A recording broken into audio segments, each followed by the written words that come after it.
મારી નાતને, મારી સર્વે સમાજને અને 7 17 55 એને એવું કહેવાનું છે, કારણ કે હું તમારો ભાણેજ છું. બોટાદનો હું ભાણેજ છું જિલ્લાનો.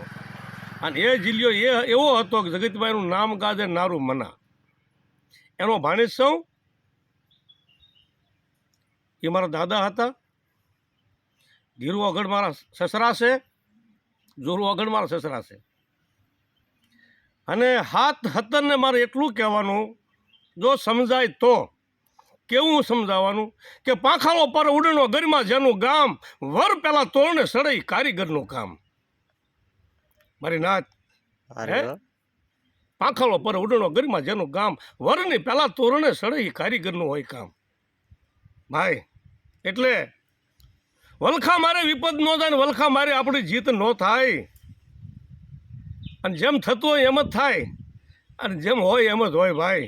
કારણ કે આ તમારા દારૂડાનો વખો હાલે છે ઘણા વર્ષોથી હું સાંભળું છું. મારી નાત મારું મોહાળ છે, પણ બોટાદ મારું હાર્યું પણ છે. 7 17 મારું મોહાળ છે બોટાદ, નારું મનાનો ભાણેજ છું. તો ન્યાય તો હવ ન કરાય. કેમ ન્યાય કરાય? એમાં વિરોધ ન કરાય, એમાં વેર ન કરાય. વખાની માલી પર ન્યાય કરવા જઈ ના કરે, વેર ભાવને વિરોધ ન કરાય. તો પેઢીયું ઉજળ થઈ જાય. મારા બાપ, પેઢીયું ઉજળ થઈ જાય. કારણ કે રાજા વિક્રમ કહેવાનો, રાજા વિક્રમ સડિયો કહેવાનો, પર દુઃખ ભંજન કહેવાનો, ન્યાય વટી રાજા વિક્રમ કહેવાનો. એને વેર નહોતા કોઈની માથે વખામાં વેર લેવા, ન્યાય કરવા વખતે વેર લેવા, ન્યાય કરવા વખતે વિરોધ કરવો, અને આગળ પાછળની ઈર્ષા લઈ અને ન્યાય કરવા બેસવું, એ આપણું મહાન કરમ છે. મારી નાત એ મહાન કરમ છે. કેવું તો મોઢે કેવું, પણ કાંઈ નાના મોટા વખા વેદને કાંઈ આવા બનાવ આવે ત્યારે વેર, આગળ પાછળનો વિરોધ લઈ અને નાથ સમાજની મારી પાસે ન્યાય કરવા ન બેસવું. આ મારી ખાસ ભલામણ છે. કારણ કે હું તમારી બાજુનો ભાણેજ છું. ઠીક છે, મારી વાત સારી લાગે તો ઠીક છે. મારી નાત 7 17 મારે કહેવાનું થાય છે. પણ રાવણ સીતાજીને લઈ ગયો લંકાની માલિપા, ત્યારે સીતાજીને રાવણ લઈ ગયો ત્યારે રામચંદ્રજી ભગવાન પાસે ન્યાય હતો. રાવણની સામે યુદ્ધ કરી સીતાજીને પાછા લાવ્યા. મારી નાથ સાંભળો, એક તમને વાત કહું. પાછા લાવ્યા એટલે જગત બધા, દુનિયા બધી વાતો કરવા લાગી. આપણી ભાષામાં એમ કે આડીમ્યો કે આપણી ભાષામાં એમ કે ભાઈ સાક્ષી તારી પાસે આ બી છે. એની એમ જગત સીતા માતાને કહેવા લાગ્યા, રામને કહેવા લાગ્યા કે હે રામ, કે શું બાપ બોલો. આખી જગત કહેવા લાગી. આપણી ભાષામાં આડીમ્યો કહેવાય. તો રામને કહેવા લાગી ત્યારે રામચંદ્રજી ભગવાને પોતે નિર્ણય લીધો, પોતે ન્યાય કરવા માટે હવને સભાને જાહેર કર્યું કે ભાઈ સીતાજી રાવણ રાક્ષસ લઈ ગયો તો, લંકાની માલિપા લઈ ગયો તો સીતાજી બધાએ આડીમાં કહેવા માંડ્યા, સાક્ષી પુરાવા કહેવા માંડ્યા, કોઈ વાતું કરવા માંડ્યા કે ભાઈ સીતાજી રાવણ લઈ ગયો રાક્ષસના, સીતાજી સોખા ન આવ્યા હોય. ત્યારે સીતાજીએ કીધું બાપ, તમે બધા એવી વાતો કરો છો કે સીતાજી સોખા ના રહ્યા હોય. રાવણ લઈ ગયો રાવણના રાજની માલિપા, લંકાની માલિપા આટલો સમય સીતાજી રહ્યા તો એ એમનામ સોખા ના આવ્યા હોય. તો એનામાં કાંઈ પણ થોડી ઘણી ખામી આવી હોય. ત્યારે સીતા માતાએ કીધું, કારણ સીતા માતાને ખબર હતી કે ભાઈ મારા દેહ ડાઘ શેક નથી, મારા દેહ ડાઘ શેક નથી. એ સીતા માતાને ખબર હોય, કારણ કે એ તો લંકામાં તેથી એકલા હતા. ત્યાં કોઈ હારે નહોતું. રામ, લક્ષ્મણ, વાલી, અંગત, હનુમાન કોઈ હારે નહોતું. અંગત કોઈ હારે નહોતું. તો જાંબુવન પણ નહોતા. ના કે લંકામાં કોઈ સીતાજી માતા સાથે નહોતા. તો કીધું ભાઈ તો સીતા માતા લંકાની માલિપા તમે આટલા દિવસ જો તમારા દેહે, તમારા શરીરને ડાઘ ન લાગ્યો હોય, તમે રાજા ધર્મ જેવા હો, તમારી પાસે જો તમારા દેહ કોઈ ડાઘ ન હોય તો તમારે એક પરીક્ષા આપવી પડશે. તો એમ કીધું ભાઈ બોલો હું પરીક્ષા હું આપું? તો એમ કહેવાય છે અબલા. અબલા સીતાજીમાં અબલા કહેવાય કે નારી જાતિ હતા મારી નારી. તો માણસ માથે ઇલ્ઝામ આવે એને ખબર હોય, માણસ માથે દુઃખ આવે એને ખબર હોય, માણસ માથે કોઈ આવા ખોટા કોઈ બનાવ મૂકે, ઇલ્ઝામ મૂકે એને ખબર હોય. તો એ સીતા માતાને કીધું તારા દેહ ડાઘ ન હોય તો અગ્નિકુંડ બનાવી હાથ અને અગ્નિકુંડની હોપટ. જો સીતામાં તમે અગ્નિકુંડમાં પડતા હાથ કુંડ જો મારી પાસે પડે હાથ કુંડની હોપટ નીકળી જાઓ, અગ્નિ પરીક્ષા આપો અને જો તમારા દેહ જો ડાઘ ન લાગે અગ્નિનો, તમારા રોડ ડાઘ ન લાગે, અગ્નિ ન અડે, આપણી એ ભાષામાં અગ્નિ પરીક્ષા કહેવાતી અને કહેવાની આપણી ભાષામાં કોદાળી કહેવાય મારી નાખ. તો એ હાથ કુંડ બનાવ્યા, અગ્નિ પ્રગટ કરી, અગ્નિ જેગવી અને કીધું સીતા માતાએ કે મારા દેહ તો ડાઘ ના હોય અને નથી, પણ જો મારા મનની માલિપા એ જો કે નબળો વિચાર મારી દેહની માલિપા ના આવ્યો, મારા મનમાં નબળો વિચાર ન આવ્યો પર પુરુષ ઉપર, કોઈ પુરુષ રાવણ નહીં, કોઈ પુરુષ ઉપર મારા મનની માલિપા નબળો ડાઘ નબળો વિચાર ન આવ્યો હોય તો હું અગ્નિ પરીક્ષા પૂર્ણ કરી બતાવું મારી નાથ, મારી સમાજ. હે રામચંદ્રજી, અગ્નિ પરીક્ષા હું તમને કરીને બતાવું.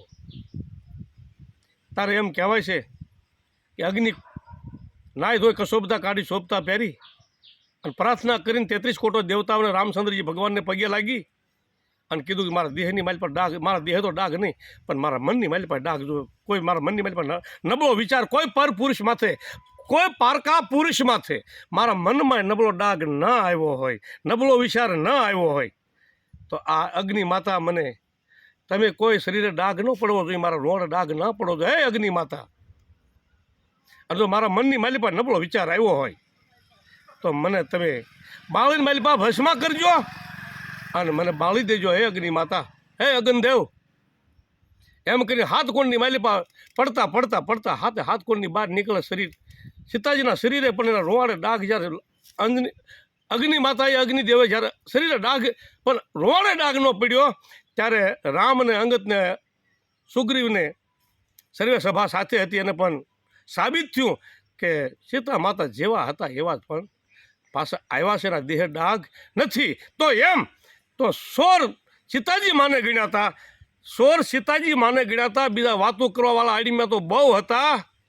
એ આડીમાંને કોદાળી નહોતી આપી, આડીમાંને કોદાળી નહોતી આપી, આડીમાંને કોદાળી દેવાની ન હોય અને આડીમાંને કોદાળી લેવાની પણ ન હોય. કોદાળી તો સોરને જ હોય મારી નાથ, કોદાળી સોરને જ હોય. અને સોર એ કોદાળીની માલિપા જો એનું ધર્મ બતાવે, એનું પુણ્ય બતાવે, એનો ન્યાય બતાવે, એની જો નીતિ ન્યાય અને સચ્ચાઈ બતાવે. સોરને કોદાળી હોય ને જો કોદાળી કાઢી નાખે પછી પાછળ કોઈ આડીમાં તો સીતા માતાને તો બહુ વાતું કરવા નીકળતી. બધાને કોદાળી દેવા કોઈ ગયા હતા કે સીતાને એકને આપી હતી? હે ભાઈ, હે નાતી લાવ, હાથ હતરમાં લાવ. કોદાળી સીતાને એકને આપી હતી, બીજાને ઇતિહાસ વાંચજો. આમ હાવ આગરી ગુણે ધનાધન ન હોય બાપ, રવા દો કોઈને, જીવો ને જીવવા દો અને કોઈને આ દુનિયામાં આવ્યા છે ને શાંતિ લેવા દો. કદાચ ધારુ માનાએ કોદાળી કાઢી નાખી, એને સોર તમે ગણ્યો હતો, એની માથે ઇલ્ઝામ હતો તો એને કોદાળી કાઢી. પછી બીજા સાક્ષી પુરાવાના આડીમાં ને કોદાળીઓ હોય છે ભાળીએલી, મારા બાપ ભાળીએલી ભાઈ છે જોઈ લે. હે સીતા માતાને અગ્નિ પરીક્ષામાં નાખ્યા તો બીજા વાતું કરવાવાળાને કોઈને અગ્નિ પરીક્ષામાં નાખ્યા હતા એવું ક્યાંય ઇતિહાસમાં પણ નથી, વાઘરી સમાજમાં આવો બનાવ નથી કે સોરને કોદાળી કાઢ્યા પછી આડીમાં હોય કોદાળી કાઢવા દોડે. હા ભાઈ, આવો ન્યાય ન હોય તો પછી પહેલાં આડીમાં કોદાળી કાઢી નાખવી હતી, દારૂને કોદાળી નહોતી આપી. હે ભાઈ, તો દારૂમાને કોદાળી નથી આપી પહેલી, તો આડીમાં પહેલાં કોદાળ કાઢી મેં દારૂમાનામાં ભાડ્યું છે. રાવા દો અન્યાય કરમ ગજબ. આની માલિપા ઘણી પેઢીઓના ઉજળના ટીંબા થયા છે મારા બાપ. એટલે દારૂમાનાને ખોટો હેરાન કરવો રાવા દો, ખોટો ધધવો રાવા દો અને એને ખોટો બિચારાને સંતાપવો રાવા દો. દારૂમાના એ કોદાળી કાઢી એ બરાબર કે નથી બરાબર?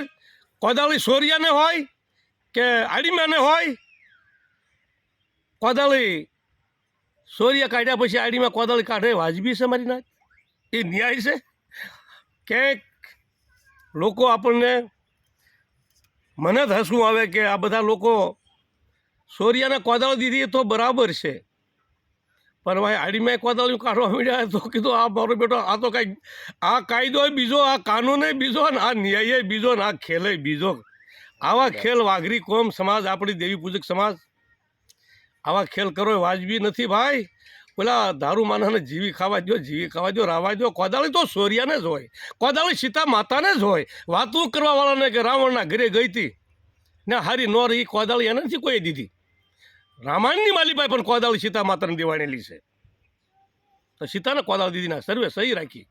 પછી બધા વાતું કરતા ને કોદાળી દેવા રામને બધાય કોદાળી દેવા નતા નીકળ્યા કે સીતા બગડી ગઈ ને આમ છે ને તેમ છે ને હાલો તમે બધા કોદાળી કાઢો, આ સીતાજી જીતી ગયા પણ હવે તમે કોદાળી આડીમાં બધા કાઢો, એમ રામ નહોતા નીકળ્યા મારી નાથ. એટલે માતો મારે નબળો હારે નિયા બિચારો પગમાં ગોથા મારે મારી નાથ. એવું ના કરો, રવા દો. કરમ ભોગવવા પડશે, અન્યાય કરી ભોગવી પડશે. કરણ ખાલી એક આંગળી સીંધી, એ આંગળી સીંધવાનું પૂન કે દેવસભાની માલિપાએ એને કરણને કીધું ફરીને તને હું માનવ અવતાર આપીશ જાય એમ. અને માનવ અવતાર મળ્યો એક આંગળી સીંધવામાં કે પણ સામે જમણ વારસે જા. તો એને ફરીને માનવ અવતાર મળ્યો કે આંગળી સીંધવામાં. તો એક આપણે આંગળી, એક આપણી જીભાન, એક આપણી વાણી, એક આપણો ન્યાય અવળો થઈ જાય. અવળી વાણી આપણો શબ્દો વળી જાય, અવળી આપણી જીભાન વળી જાય, અને કર્મની માલિપા આપણો જીભાન વળી જાય, તો એ કર્મ આપણે ભોગવાના નહીં આવતા. એ બાપ એ કર્મ નહીં ભોગવા પડતા. કર્મ કરી નાખી, ન્યાય મૂકીને અન્યાય કરી નાખી, વિરોધ વાંધા અને વેરના હિસાબ આપણે ન્યાય મૂકીને અન્યાય વાંચવા બેસી, તો એ કર્મ આપણે નહીં ભોગવા પડતા. ભાઈ જરા ઇતિહાસમાં વાંચો, ઇતિહાસ જરા જોવો, જાણો ને જરાક ઇતિહાસમાં ધ્યાન કરો ભાઈ. આમ ન હોય મારા બાપ. હશે ભાઈ હવને એ સારું લાગે તો સારું, ખોટું લાગે તો હું તમારી પાસે સર્વે સમાજ પાસે માફી માગું છું બાપ. હો જરા વિચારજો, જોવું જાણવું ને વિચારવું, જોવું જાણવું ને વિચારવું. કાલ સવારે આપણને કર્મ ન લાગી જાય, આપણા ધર્મને કર્મ ન લાગી જાય, આપણી પેઢીએ કર્મ ન આવે, આપણી પ્રજાની મેલ પર કોઈનું કર્મ ન અડી જાય. જરા જાગો, જોવો અને વિચારો, જાણો, અને હકીકતમાં ન્યાય થાય ના હા રાખો બાપા, બીજું કાંઈ નહીં. હો એ હર સર્વે હાથ હતરી નાથને સર્વેને મારા રામ રામ છે ભાઈ.